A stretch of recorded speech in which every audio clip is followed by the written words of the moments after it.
सपने थे, बसु थी, मगर इस एक हादसे ने सब कुछ बदल दिया। सोचता समझता बाद में। पिछले 22 सालों में शायद ही कोई दिन होगा जब मैंने इस पल के बारे में सोचा ना हो। और 22 सालों में शायद हेलो फ्रेंड्स, एक बार आपका फिर से स्वागत है आपके अपने यूट्यूब चैनल में। तो आज हम बात करेंगे मूवी औरों में कहाँ दम के बारे में। तो आइए शुरू करते हैं।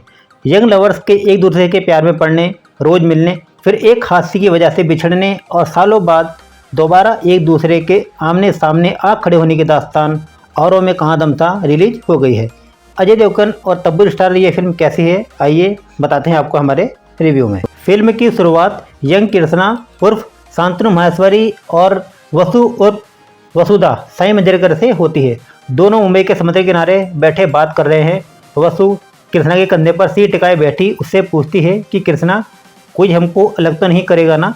इस पर कृष्णा उसे जवाब देता है, हम चेक किए थे, अभी तक कोई पैदा नहीं हुआ है, किसी ने कोशिश भी की ना तो आग लगा दूंगा इस दुनिया को। इसके बाद आप यंग चुलबुले लड़के से खतरनाक बन चुके कृष्णा और अजय देवगन को जेल में दूसरे कैदियों के साथ देखते हैं। कृष्णा का दबदबा ऐसा है कि उसके चश्मा उतारते हुए दूसरे कैदी पतली गली पकड़ लेते हैं और जो बच जाते हैं उनके सामने दोबारा खड़े होने लायक नहीं रहते। 22 साल से कृष्णा डबल मर्डर केस की सजा काट रहा है। मुंबई के ऑर्थर रोड जेल में उसकी पहचान अब सबसे हो गई है। पुलिस वालों से लेकर कैदियों तक के बीच उसकी इज्जत है। इस बीच जब उसे पता चलता है कि उसकी 25 साल की सज़ा को घटा दिया गया है और उसे अब घर जाना है तो वो डर जाता है। बचपन में ही अनाथ हो गए कृष्णा के पास वापस जाने को कोई घर नहीं है। वहुदा उसका सब कुछ थी, लेकिन ज़िंदगी के जिस मोड़ पर वो दोनों खड़े हैं वहाँ एक दूसरे को अपनाना नामुमकिन है। ऐसे में वो जेल से निकलकर क्या करेगा, इसी बात का हवाला देकर वो अपनी रिहाई को रोकने की दरख्वास्त करता है, लेकिन इसका कोई फ़ायदा नहीं होता। जेल से निकलने का मतलब है कृष्णा का 22 साल पहले हुए वाक्यों को दोबारा जीना, वसुधा उर्फ तब्बू से दोबारा मुलाकात और बीते गमों की दोबारा वापसी। इन सब के बीच उसे काली अंधेरी रात को फिर से जीना पड़ेगा, जिसने उसकी और वसुधा की ज़िंदगी को आम लव स्टोरी से बदलकर ऊपर वाले के इम्तहान में बदल दिया था।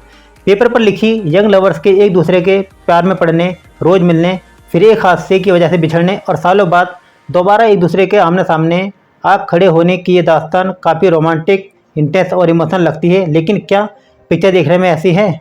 तो जवाब है नहीं। फिल्म की शुरुआत काफ़ी धीमी होती है। अजय देवगन के किरदार कृष्णा को आप जेल में देखते हैं और उनके बैकग्राउंड में किसी रोज गाना चल रहा है जो उस सीन के हिसाब से अटपटा सा लगता है। इसके बाद यंग कृष्णा और वसुधा की कहानी आती है।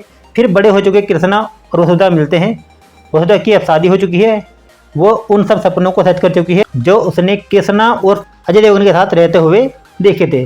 फिल्म में यह सब कुछ इतनी धीमी रफ्तार से हो रहा होता है कि आपकी दिलचस्पी इसमें एक पल के लिए भी नहीं बन पाती।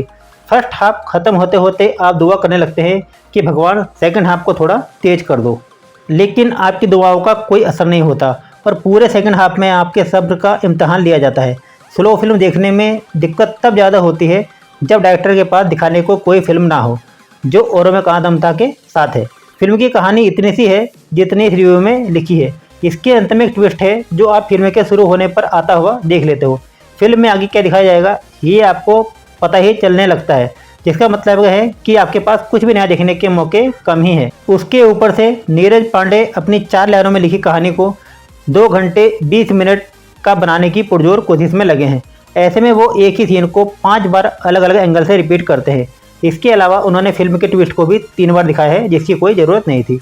मूवी का स्क्रीन प्ले एकदम घिसा पिटा है। ऐसी कहानी हम सब फिल्म में देखने के साथ साथ किताबों में भी पढ़ चुके हैं। ये फिल्म अगर बेइंतहा स्लो नहीं होती तो फर्स्ट हाफ में ही पूरी कहानी निपट सकती थी। कहानी में कोई नयापन नहीं है, लेकिन मूवी के एक्टर्स ने अच्छा काम किया है क्योंकि स्क्रीन प्ले इतने ख़राब हैं तो एक्टर्स के पास भी खास कमाल करने का मौका नहीं था। दोस्तों, पूछा जाएगा मूवी देखने के बारे में, तो यदि आप तब्बू और अजय देवगन के फ़ैन हैं तो एक बार मूवी को आप देख सकते हैं। अदरवाइज आप वेट कीजिए मूवी के OTT पे आने का। बाकी वीडियो अच्छा लगा हो तो चैनल को लाइक, शेयर एंड सब्सक्राइब करना ना भूलें। मिलते हैं नेक्स्ट वीडियो में, तब तक के लिए बाय बाय एंड टेक।